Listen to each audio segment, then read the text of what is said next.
Good to see everybody. Good to have everybody back. We're excited to get a chance to play at home after a big win last Saturday at AT&T. Thought our guys came out and played really hard, played physical, did some really good things on both sides of the ball. Some areas that we need to clean up, some penalties that hurt us a little bit, and some things on defense with some of our techniques within coverages and things that we'll work on. And some of the first game things that I thought maybe would happen, and then offensively, just trying to get into a rhythm a little bit. We struggled in the second half getting into a rhythm, and then had some probably too many third and extra longs, although one of those resulted in a 6-yard touchdown, so it was positive there. But guys are excited to play at home. Guys know that we have a really good opponent coming in here, and got to play our best football to have a chance. So take some questions. Going back to Deuce Vaughn's touchdown run in game 1, how good of a sign is it for this offense that you can dial up just an inside handoff on 3rd and 13 and it breaks like that?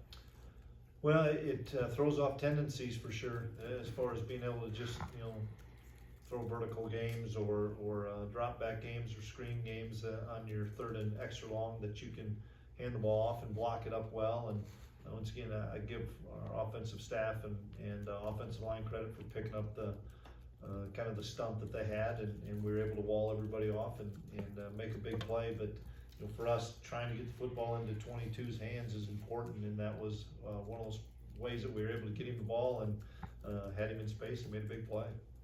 And last week, I believe the count was 6 FCS teams beat FBS teams. I'm sure as a former FCS coach yourself, you can surely appreciate that. Is there something about this year in particular, maybe the spring season that they had, that seems to be making that closer together?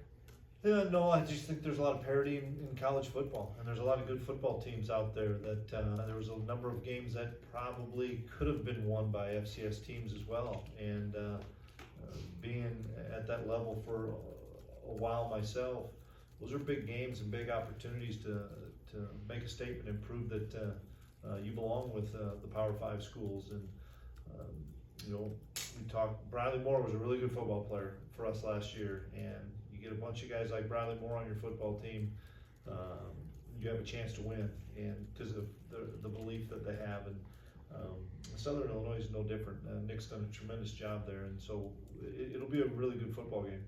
What are your initial impressions on your opponent this week? Experience. Got a ton of guys back, 17, 18, 6-year guys. Nick's done a really good job. Only competed against him once, but you can see what he's done over the last 4 years with that program. Tremendous skill on offense, really good quarterback. Probably the best reverse team in the country. You're going to see some reverses out of different formations, and reverse pass and gadgets and wildcat, and they make you defend sideline to sideline with everybody. You better not just key on a couple of guys. They've got some tremendous players, but they hit reverses on everybody. So we've got to make sure and have discipline within our defense. And then on their defense, they're older, experienced guys that have played a lot of football and had success last year, making it a long ways in the playoffs, and had a big road win. Well, that brings me to a good question. You guys played so fast defensively in that opener. Is this almost good to get you kind of locked in on making these guys got to do your job because the ball's going the other way?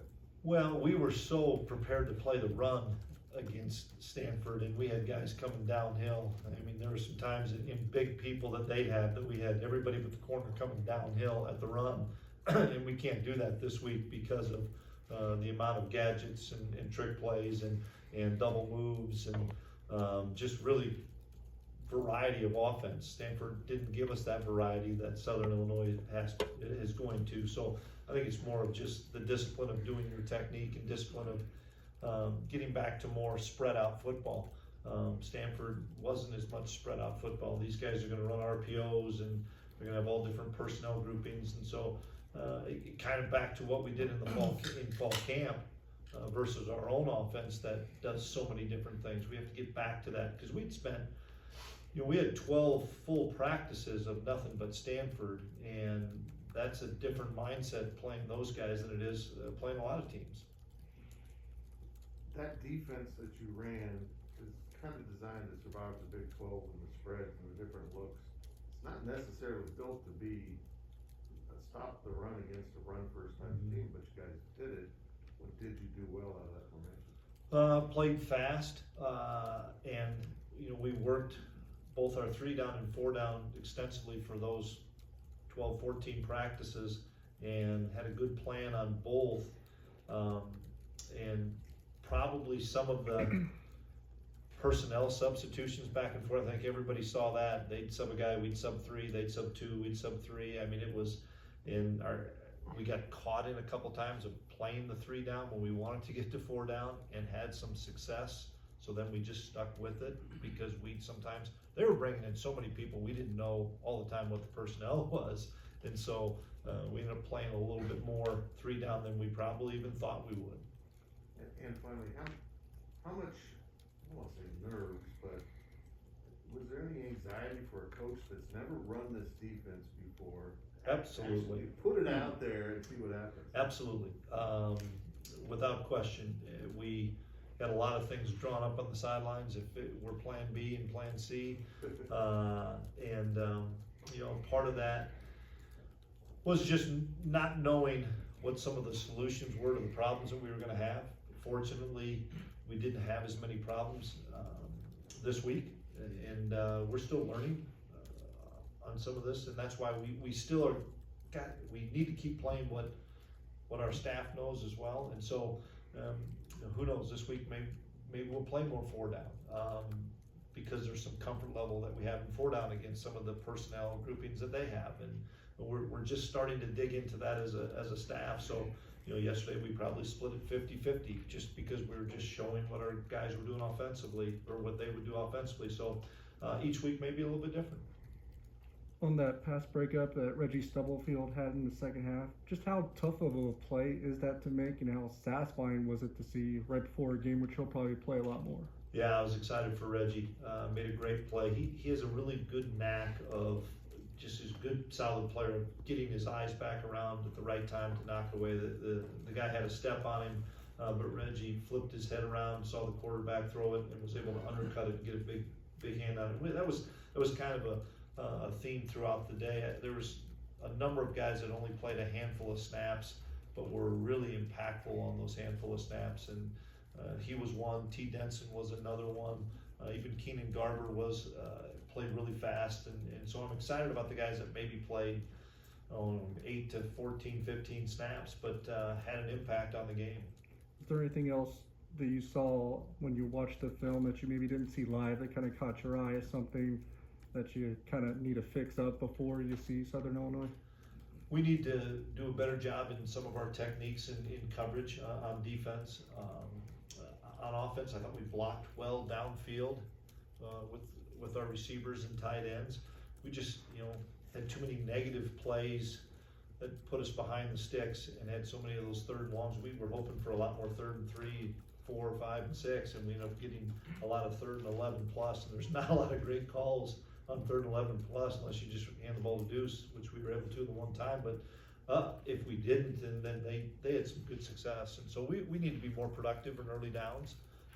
And some of that was some first game mistakes, and some of that was the fact that we only played 40-some plays. We didn't get a chance to really play a lot of offensive football. Is the outlook on Shabastin any different than it was last week? It just continues to progress, and he's practicing. He's healthier, we'll find out, but we think he's healthier. He was yesterday, did some good things. He's practicing, he's not missing any practice time. It just takes a while to come back from the injury that he had, and his time will come. And there's no setbacks or anything like that. It's just making sure that he feels comfortable, and we feel comfortable that he can play fast like Sebastian typically does. Malik got the ball some on Saturday, but how important is it for you to even get him the ball even more?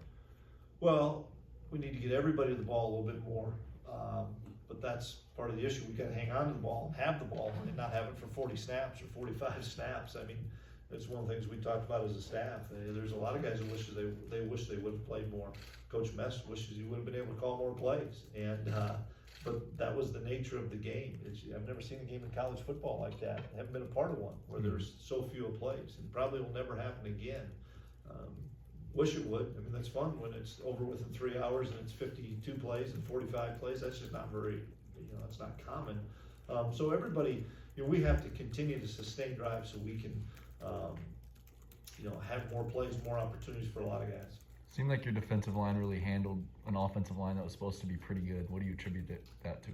Depth, strength, Coach True and his staff, Coach Toohey, Coach Wyatt, just we're bigger, we're stronger, we're more athletic, we have more depth. We played an awful lot of guys. I think somebody told me we ended up playing 59 guys in that game, but on the defensive line we rotated so many guys, and that's what we have to be able to do, whether we're playing 3 down or 4 down, is to make sure that we keep those guys fresh and we keep rolling guys in and out, and we feel comfortable doing that. We have 4 and 5 defensive tackles that can play, and we probably have 6 and 7 defensive ends that can play, and that's a benefit to have. Going back and looking at the film, just who really did pop to you the most defensively for you guys? Daniel Green. Daniel Green played really, really well, and it was unfortunate that he had the targeting, and he'll have to sit this first half. But we'll learn from it. He'll learn from it. It was not a malicious play. It was a bang bang play that is going to be called right now in college football, and we understand that. But he played really well. I thought Felix and DK played really well. I thought Echo Boydo played really well. And we were able to get some good play out of a lot of guys. And like I said, I think the most we had somebody play maybe was 30 snaps on defense. That's pretty good. We're playing a lot of guys, and we're playing a lot of guys, and who knows what it'll be this week. We could end up playing 70, 80 plays, and so we have to continue to get contributions from a lot of people. Do you feel like at any point there was some hesitancy from Skylar to really cut it loose and throw down the field? It's just so difficult to answer that when there's 40 plays. I mean, that's the hard thing is I thought early on we had a great rhythm offensively. That first drive was exceptional, throwing the ball, running the ball. We went a little tempo, and their kid makes a great play, and they get a pick. And so then we get the ball back, and we didn't bat an eye, we didn't flinch, we moved it right back down and scored. One was a big pass play to Phillip, and then a really good run by Skylar. So I was so excited with the start of our game offensively. We didn't get off the field on defense a couple of times, that extended drives, and when you're running the ball like they are, then you're chewing up the clock, you're not having as many opportunities. Where I was a little disappointed in general offensively is just we sputtered to start the second half. Give Stanford credit, they had some really good adjustments they made it in the second half. But then I think once we threw the one quick 3-step route to Malik, everybody kind of loosened up, and we ended up getting points on that drive, and then we ended up getting another touchdown off of a turnover. But we just didn't have the ball very much on offense. Skylar's going to be great. He's going to be fine. I think he played really well for the limited snaps that we had. He had a couple of drops, or if not, his stats are even better. And he was not afraid to run the football, and that was good. We don't want him to run 25 times, but he may have to run it 6 to 15 times a game just based on the team. And does the experience you guys had with Arkansas State last year help kind of get everybody's attention this week with the opponent that you have coming up? I never even thought about that till you brought it up. It's just, I think all of our staff having spent some time, or majority of our staff having spent some time in FCS, in particular that league. The Missouri Valley is a really good league. I think a lot of teams in our league in the Big 12 knew it going into this week, but last week there was a lot of good games in the Missouri Valley against Big 12 schools, and this is going to be no different. Wish you guys had the appreciation that I did for the 8 years I spent at NDSU of how good the football really is. And I think Iowa State knows. I've talked to Matt Campbell about it. I think Iowa State knows how good Northern Iowa is year in and year out. South Dakota State's as good as a lot of teams year in and year out, and Colorado State found that out. Then you go on down the line. We watched Washington. I thought Washington was a phenomenal team playing Stanford, and Montana found a way to beat those guys. Those things aren't flukes. Maybe some teams didn't play as well, but that's it's not a fluke to beat a Power 5 team. Those are good football teams, and we're gonna face another one that's got 16 six-year guys, a bunch of guys that have played a lot of football there, and they have confidence in what they're doing, and they're well coached. Seems like an important job this year, but which coach or GA is in charge of substitutions on the sidelines? Offensively or defensively? Are there ones different for both sides? Yes. Okay, so who would they be? Oh, boy. Well, my kid is one of them on defense. We screwed up a couple things, and I'll get on into that. But he is, and Coach Malone is, and Coach Tui and Coach Wyatt are on defense, and Coach Anderson and Jay Ray are on offense. There's a lot of guys, but we have some things labeled out that we know who's going in the game. And then there's some things on defense that oftentimes you try to slow the game down a little bit when an offense substitutes. Just so that, Stanford wasn't going tempo, but if they subbed, especially late in the play clock, we were gonna sub. And ultimately they ended up having to take 2 timeouts because of it, because that's the thing that is, we've learned it, we've been beat on it ourselves. We substituted late last year against somebody, and then they jogged somebody out, jogged somebody back. That's part of the game of college football right now. And so there's a little bit of cat and mouse going on a little bit there of, why did we take that kid out? Well, it's nothing that kid did. We just substituted a guy so that play clock would keep turning, and all of a sudden you get to the line of scrimmage and you look saying, oh shoot, there's 6 seconds left, I haven't called a play. That's the substitution rule in college football, and people are taking advantage of it right now. And one thing I noticed is because of all those substitutions, a guy like Jerron McPherson wasn't out there quite as much as last year. When he's not on the field, who would you say is the quarterback of that secondary, kind of telling everybody else what to do? Well, Ross is really good. TJ's really good. Russ is getting better just because he's new to the system. He's getting better, but there's without question J-Max the guy. But we also know we need to do a great job with Jerron so he can play 12 games this year. Last year Jerron, I think, wore down playing 70, 80 snaps a game and playing some special teams. And we need to be smart so that we have guys that can play at a high level for the amount of plays. Jerron could play more. Wasn't many plays in that game, so each week will be a little bit different, but probably TJ and Ross Elder would be the two. Coach, how would you evaluate the play of your younger guys in the secondary, TJ Smith and T. Henson? I was excited for TJ to have his season cut short last year after the Texas Tech game when he kind of had a coming out party and played really well. And then the next week in practice he was injured. To be able to come back and play at a high level, I think you can tell watching TJ, he loves to play the game. This kid's a fiery guy. He's energetic. He can strike it. He covers well. He runs well. He understands what we're doing. I was really pleased with TJ, and I think his best football is going to continue to come as he gets more and more reps and snaps. T was really good in the limited snaps he played. He made a couple of really good tackles. He's bigger, he's stronger, he's more confident this year, and I was excited to see him make some of the plays that he made. Austin Moore did some good things in the limited amount of snaps. Nate Matlock did some things in a limited amount of snaps. There's a lot of guys that we played that are younger that gets us excited because the foundation of our future is really good, but those guys have to be an impact this year. We were going to witness the reemergence of Josh Rivas at left guard. How would you say he played? Boy, Revo was the player of the game offensive line for us. Josh played one of his best games he's played. It was consistent. He's stronger, he's more athletic, he's more confident, excited for what he's going to be able to do this year.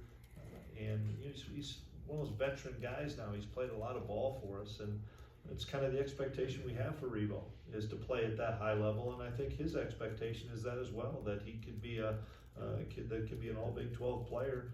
I like the kid's work ethic and his mindset right now. And just one more, how comfortable was Jalen Pickle sliding outside? Yeah, he liked it.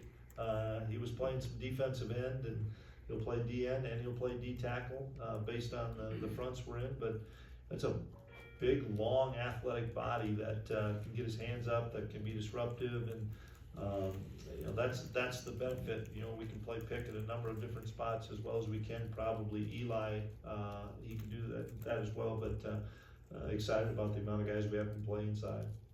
appreciate, you've been asked about your team's chemistry, and you mentioned the locker room's great, personality. When you talk about football smarts, that's obviously different from team to team. Is this a team that does have some super seniors back? Would you say right now this is a squad that does have a lot of football smarts? Well, it's still a work in progress in my mind, because we still have a lot of new players that are playing significant roles. I would have said we're getting there. Defensively, for example, playing against our offense, you better be really smart, because our offense in fall camp and spring ball is going to give you every formation known to mankind, and all of a sudden for 14 days we go play Stanford, where it's just a few formations, and then we flipped the script yesterday and it was like it was brand new football again. So we have to always continue to educate our guys and continue to talk about the base rules and fundamentals, and that's the thing we visit about a lot offensively and defensively. When stuff hits the fan, go back to your rules and principles, and this is a week where we need to get back to our rules and principles. And in regards to the 3-3-5, is there another coach or two that maybe you're close to, or somebody that you've asked for education to help talk to you or teach you, or your staff? I mean, can you identify a couple of those? There is, and I'll keep them to myself. Thank you. Actually, along those same lines, you talked about working on this defense for 8 months. Yeah. I was just kind of curious about the timeline there. Was this sort of take place after the season when you're still scouting? Yeah. Or had you discussed it maybe? No, during the not until after the season. And we were into January, and Coach Klieman and I had a number of long conversations about what we needed to do to be better on defense. And we had a lot of kids miss last year and a lot of COVID issues and stuff, but bottom line, we need to be better on defense, and this was one way that we thought we could improve our defense. We didn't know if we would be playing it. We still don't know if we're going to play it 50, 80%, 90% of the snaps. Last game we played it an awful lot. I don't know what'll happen this game or the next game, but it's something that we've talked about. So we still need to continue to get better on defense. That's how we have to win in this league, is make sure that we can prevent big plays. And that was the thing. They had a couple of nice throws on fade routes and that stuff, and they have some really good wide receivers. But if we can keep the ball in front of us and prevent the explosive runs and explosive screen plays, which we gave up last year, that'll help us in itself. Could you describe Southern Illinois defensively on what they are and what they try to be? They're a mix between a 4-down and a 3-down. They like to pressure an awful lot. I think they've got a really, really good inside linebacker. Number 54, I think, is a terrific football player. They have the experience in the secondary, and they rotate some defensive linemen. They're good up front. They play their base stuff really well, but then they pressure you and get after you. And they had just a one game this year, and then we're going back and looking at games. And we take it with a grain of salt of looking at the games in the past, just because nobody knows what people had last spring when they played. I don't know how many guys were out. I don't know how many guys didn't practice very much. That's the hard thing for the next 3 or 4 weeks as you prepare for games, is nobody knows really what people did. We're not the same football team in 2020 from a personnel standpoint, all those things. I don't know if anybody is. And so, but they're very active and really experienced on defense. Is it normal to have like the depth that they have at running back and receiver at that level, or would you say yeah or no? It helps this year with the kids that are able to come back.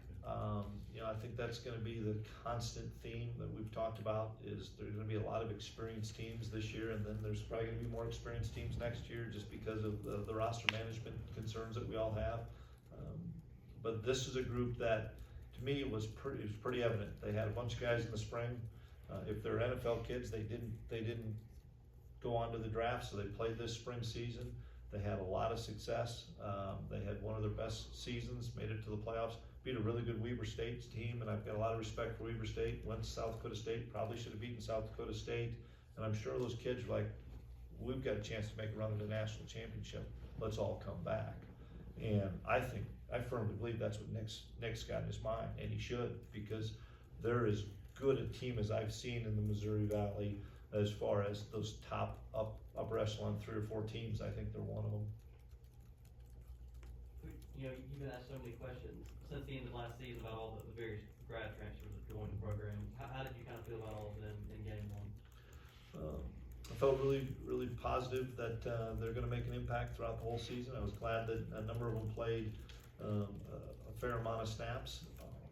And as they continue to learn our system, continue to feel more comfortable, more and more of them will play and more will have a bigger role. But they were the guys that we anticipated having a big impact did.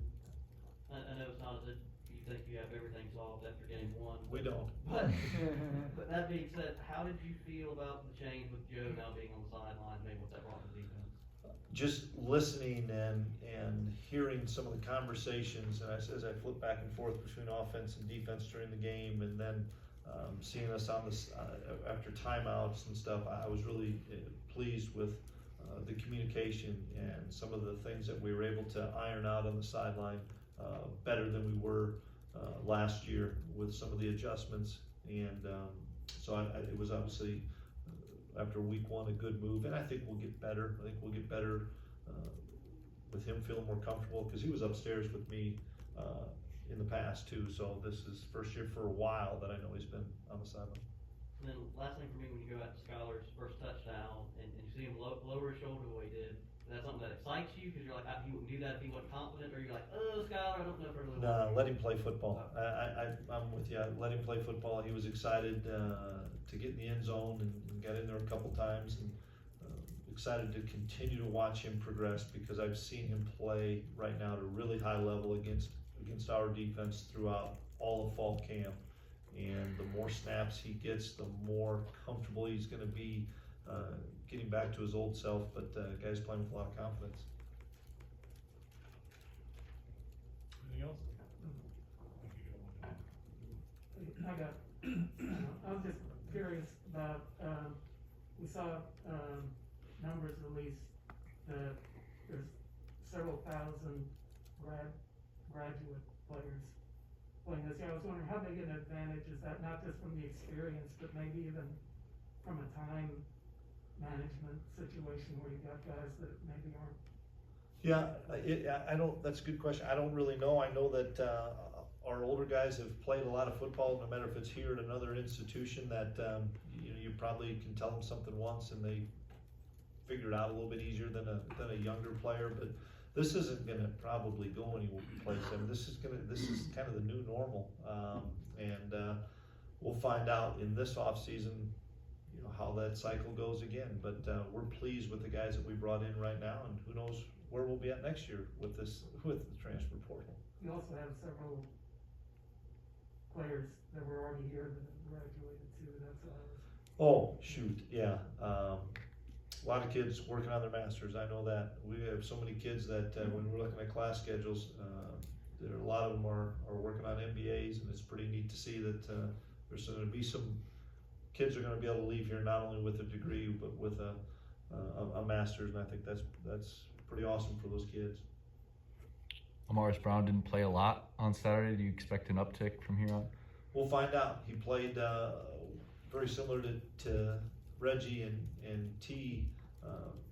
Had some productive plays, and as he continues to feel comfortable with our scheme, and Mars is a really good football player. Just has to eliminate the mental mistakes, and that's what he and I are talking about every day. And I know he cares, and he knows he's trying his tail off, but he's an exceptional athlete that will have an impact this season. Last question. Coach, as you mentioned, Stanford had good receivers, and they had a couple of really good catches, including their one touchdown in the end zone. Is that something that you think your defense can avoid in the future, or is that just Stanford's wide receivers making good plays? Probably a little bit of both. We could have played those plays with a little bit better technique in the same respect. One of the things that we noticed going into that game, it didn't matter who Stanford was playing, those kids were coming up with those back shoulder fade routes really well. They connected and found a way to hang on to the football. So probably a little bit of combination of both. We could probably play it a little bit better technique, but let's give those Stanford wide receivers credit. They're really good players. Okay, I'll do it. Thank you. Appreciate it. Thanks, everybody. Thanks, Coach.